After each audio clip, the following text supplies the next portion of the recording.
Malamnya seluruh rumpun keluarga, Bapak Ibu, saudara-saudara yang dikasihi Tuhan, sidang pelepasan arwah yang hadir pada sore hari ini.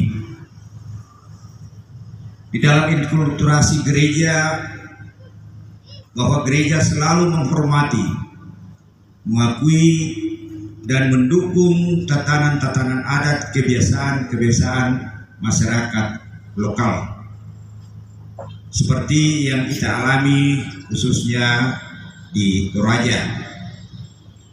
Dalam proses inkulturasi itulah gereja hanya memulai persiapan keluarga melepaskan arwah orang yang dikasihinya melalui ibadat pembukaan. Sesudah itu gereja menyerahkan total kepada seluruh rumpun keluarga bersama dengan masyarakat untuk melaksanakan seluruh tradisi tatanan adat dan tetap didampingi oleh gereja melalui doa pagi. Itu yang kita sudah lakukan beberapa hari yang lalu.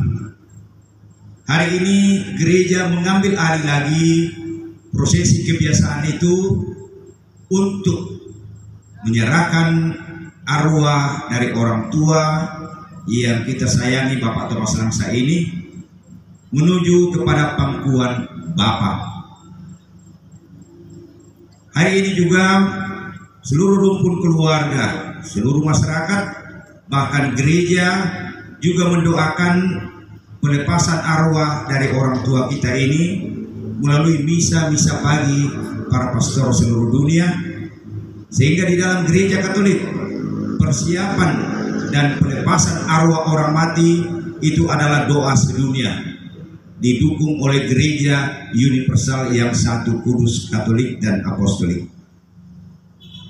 Hari ini juga mungkin ada keluarga yang bertanya, akan mau terpimpin ibadah. Di dalam tradisi Katolik, di dalam hukum kanonik, kalau ada orang tua, orang yang kita kasihi yang akan diserahkan nyawanya menuju rumah Bapa, dan ada anak cucu yang mampu mendampingi, memimpin, maka ajaran iman mengatakan sebaiknya keluarga yang memimpin mengatasnamakan seluruh gereja yang ada. Itu yang terjadi dalam proses arwah dari orang tua kita, Bapak Thomas Langsa ini menuju surga, menuju kerajaan Allah, rumah Bapa. Maka seluruh rumpun keluarga dan gereja sudah siap untuk melepaskan arwahnya sebagai proses keberlanjutan hidup di dunia akhirat. Dari Injil yang akan kita dengarkan tadi, ungkapan Simeon setelah melihat Yesus Kristus, berbahagialah aku walaupun aku masih hidup, tetapi berbahagia biarlah Tuhan memanggil supaya saya layak menuju rumah Bapa. Oleh karena itu, saudara-saudara yang dikasihi Tuhan, agar kita layak mendapatkan rahmat ilahi pada prosesi penyerahan arwah orang tua kita ini, mari di hadapan Tuhan dan sesama kita hening sejenak untuk mengakui segala dosa kesalahan kita agar kita layak menghadap Tuhan. Kita hening sejenak.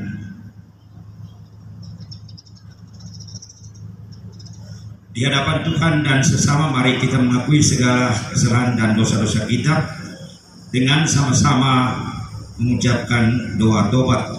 Saya mengaku kepada Allah yang Maha Kuasa dan kepada saudara sekalian bahwa saya telah berdosa dengan pikiran dan perkataan, dengan perbuatan dan kelalaian.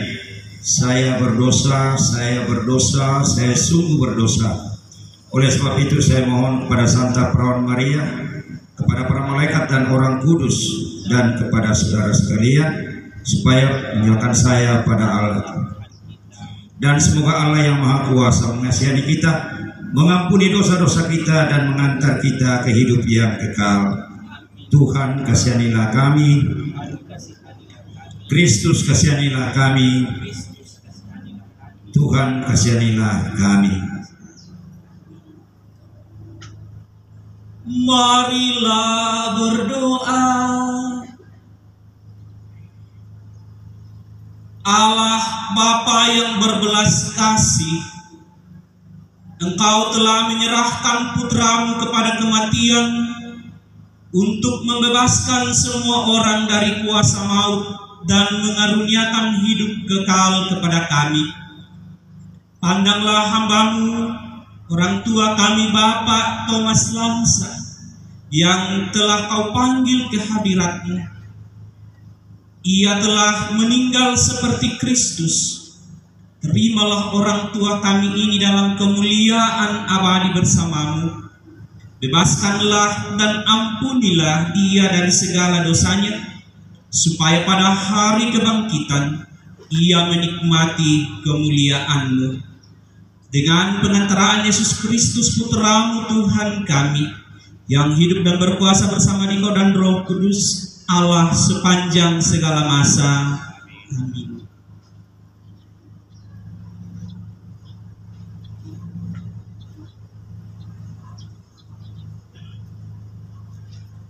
Pembacaan pertama dari surat kepada orang Ibrani. Karena anak-anak itu adalah anak-anak dari darah dan daging, maka ia juga menjadi sama dengan mereka dan mendapat bagian dalam keadaan mereka, supaya oleh kematiannya ia memusnahkan dia, yaitu iblis yang berkuasa atas maut, dan supaya dengan jalan demikian ia membebaskan mereka yang seumur hidupnya berada dalam perhambaan oleh karena takutnya kepada maut.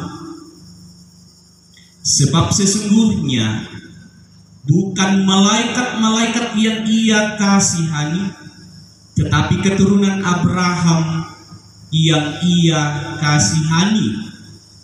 Itulah sebabnya maka dalam segala hal ia harus disamakan dengan saudara-saudaranya, supaya ia menjadi imam besar yang menaruh belas kasih dan yang setia kepada Allah untuk mendamaikan dosa seluruh bangsa. Sebab oleh karena ia sendiri telah menderita karena pencobaan, maka ia dapat menolong mereka yang dicobai. Demikianlah sabda Tuhan. Syukur kepada Allah.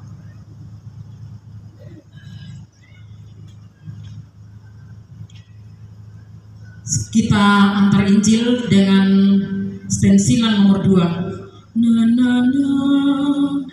Hati Yesus, hati Tuhan kami, sumber yang menghidupkan jiwa,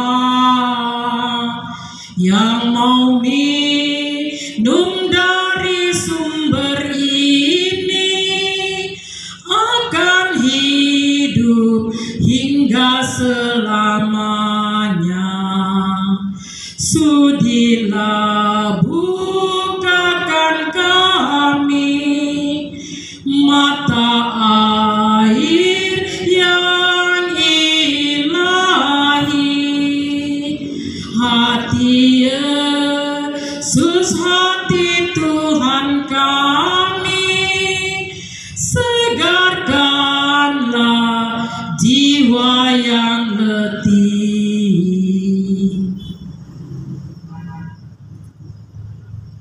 Semoga Tuhan beserta kita. Inilah Injil Yesus Kristus karangan Santo Lukas. Dimuliakanlah Tuhan.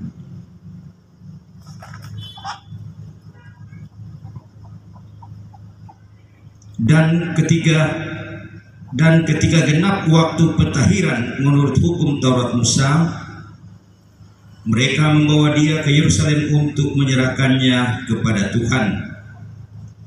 Seperti ada tertulis dalam hukum Tuhan, semua anak laki-laki sulung harus dikuduskan bagi Allah, dan untuk mempersembahkan korban menurut apa yang difirmankan dalam hukum Tuhan, yaitu sepasang burung terukur atau 2 ekor anak burung merpati.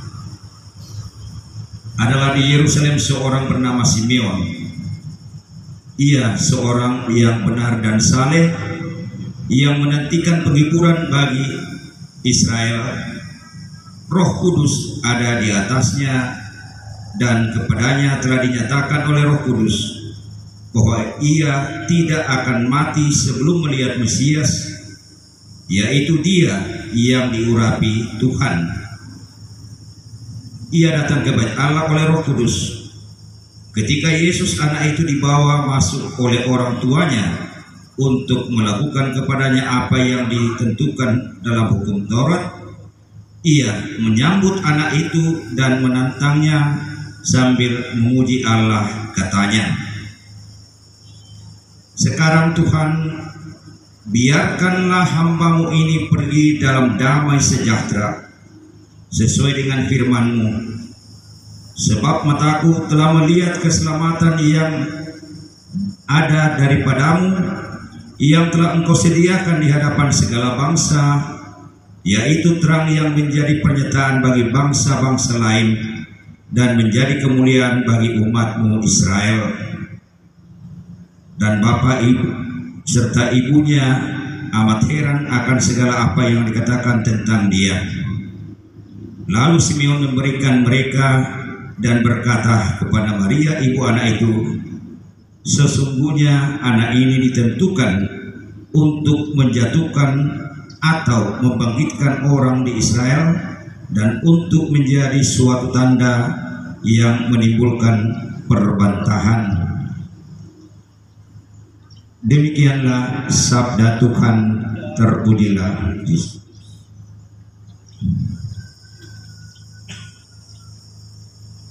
Sekarang Tuhan, biarkanlah hamba-Mu ini pergi dalam damai sejahtera sesuai dengan firman-Mu, sebab mataku telah melihat keselamatan yang daripada-Mu, yang telah Engkau sediakan di hadapan segala bangsa.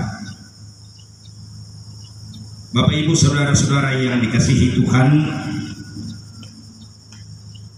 khususnya yang sudah pernah melewati bagaimana menjadi calon pegawai, apakah itu pegawai swasta atau negeri, dalam proses penerimaan selalu ada satu momen yang biasa disebut dengan tes psikologi. Dari 500 lebih soal di dalam buku tes psikologi itu, salah satu pertanyaan yang semua jawaban sama adalah pertanyaan berikut ini: percayakah Anda akan kehidupan sesudah kematian?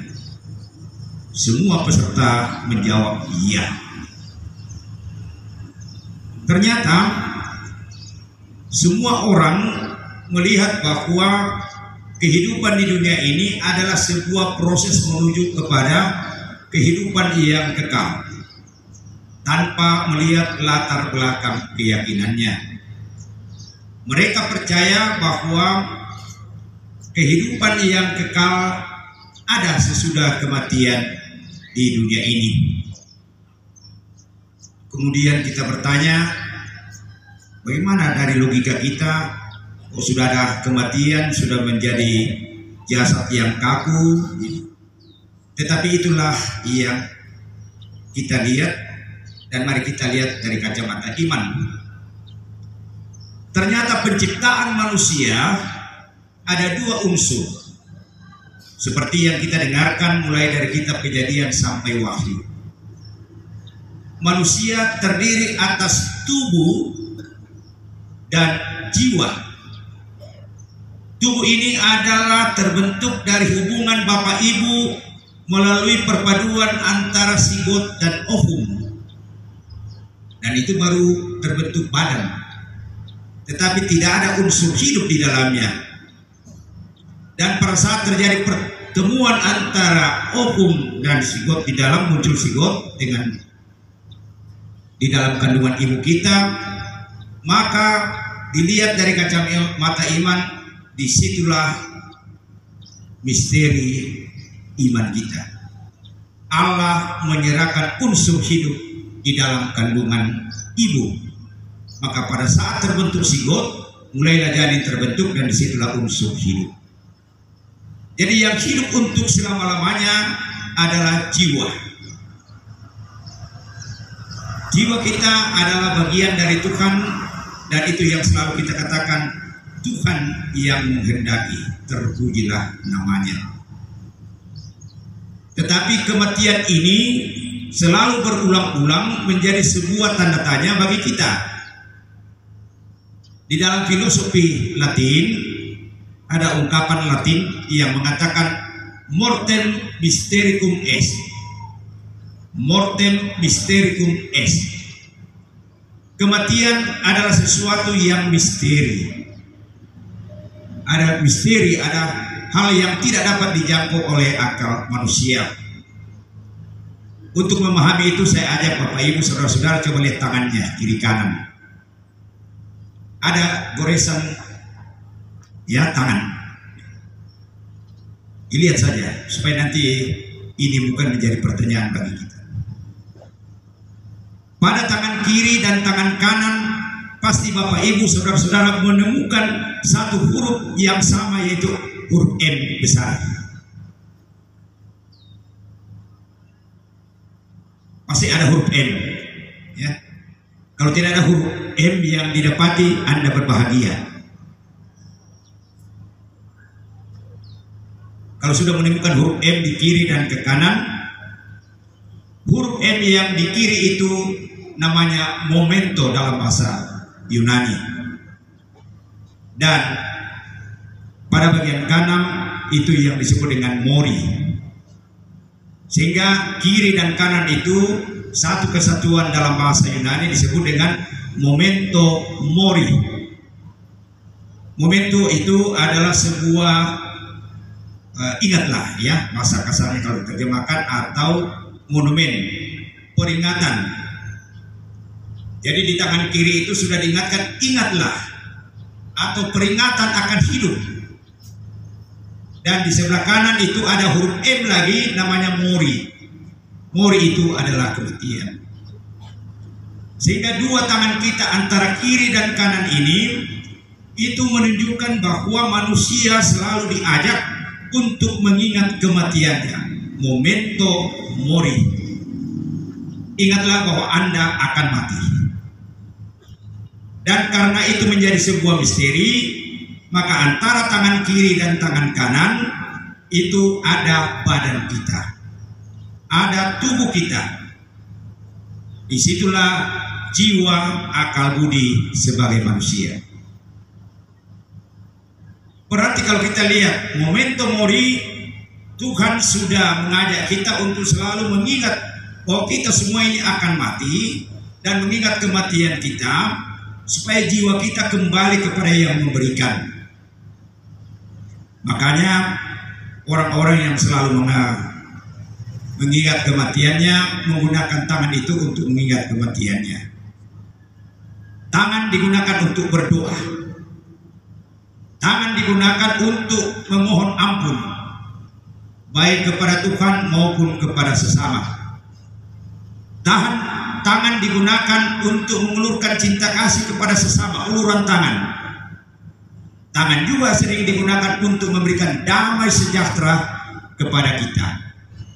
Ini ciri orang yang melihat momento mori, mengingat kematiannya bahwa kita akan mati. Tetapi kenyataan ada juga orang yang tidak menggunakan tangannya untuk berdoa, meminta maaf, memberikan damai sejahtera, atau mengulurkan tangan kepada sesama. Mereka menggunakan tangan untuk memaki-maki saudaranya sesama manusia, menunjuk-nunjuk orang. Manusia menggunakan tangan untuk menempeleng orang, bahkan memberikan ungkapan-ungkapan yang menggertak orang. Itu juga bagian dari momento mori. Terserah kita mau melihat apakah tangan kita ini untuk mengembalikan jiwa kita kepada Tuhan atau menjauhkan jiwa kita dari Tuhan. Mengembalikan berarti menggunakan tangan untuk mengingat kematian. Pahalanya itu yang kita dengar dari kitab suci. Dan kalau kita menggunakan tangan untuk tidak mengingat kematian kita, silakan. Ada tempatnya yang kita dengarkan dari pembacaan kita dari Ibrani. Maut itu adalah iblis. Jadi kalau kita lihat dari kitab suci, ternyata maut ini adalah bagian dari iblis. Ada cerita guru agama dengan muridnya. Di dalam mata pelajaran agama, di situ ada subtema bagaimana kehidupan kekal dihubungkan dengan maut dan iblis. Sang guru menceritakan, diambil dari kitab Kejadian. Pada mulanya alam semesta ini gelap. Maka yang diciptakan Tuhan adalah para malaikat-malaikat. Tetapi dalam perkembangannya sebelum dunia diciptakan, ada malaikat-malaikat yang sudah berada di surga yang sombong-sombong. Karena sombongnya ini malaikat-malaikat ini, maka malaikat yang sombong itu ditendang Tuhan dari surga dan dilemparkan kepada neraka. Langsung si murid itu mengatakan, Pak Guru, saya mulai bingung. Ini manusia belum masuk surga sudah mulai sombong-sombong. Amin. Mari kita menguatkan iman kepercayaan kita dengan sama-sama mengucapkan syahadat yang singkat. Aku percaya akan Allah Bapa yang Maha Kuasa, Pencipta langit dan bumi, yang akan Yesus Kristus, putranya yang tunggal Tuhan kita, yang dikandung dari Roh Kudus, dilahirkan oleh perawan Maria, yang menderita sengsara dalam pemerintahan Pontius Pilatus, disalibkan, wafat dan dimakamkan, yang turun ke tempat penantian, yang naik ke surga, duduk di sebelah kanan Allah Bapa yang Maha Kuasa. Dari situ ia akan datang mengadili orang hidup dan mati. Aku percaya akan Roh Kudus, Gereja Katolik yang kudus, persekutuan para kudus, pengampunan dosa, kebangkitan badan, kehidupan yang kekal. Amin.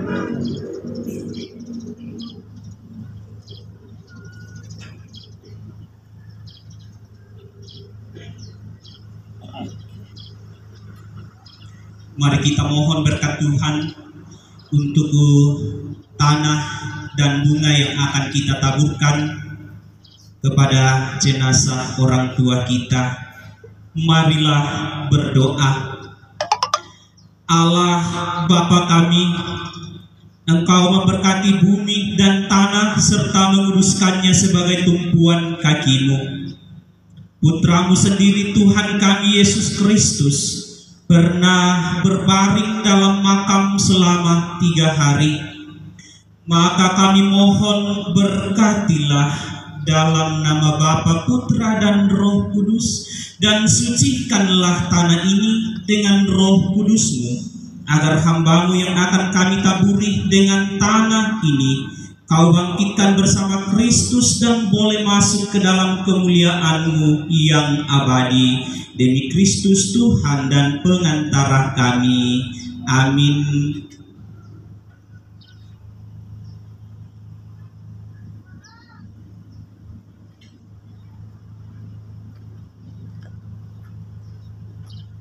Iya Bapa, keindahan dan keharuman bunga melambangkan kemuliaan dan keharuman nama-Mu.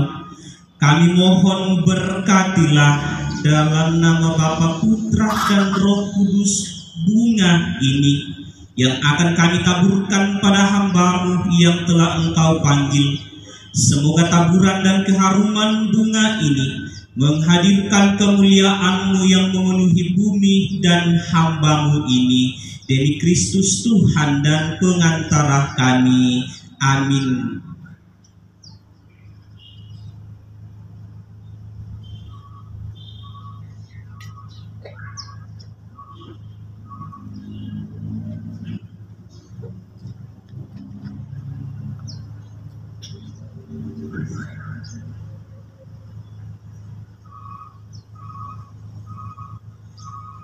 sebagai lagu kolektif stensilan nomor 3.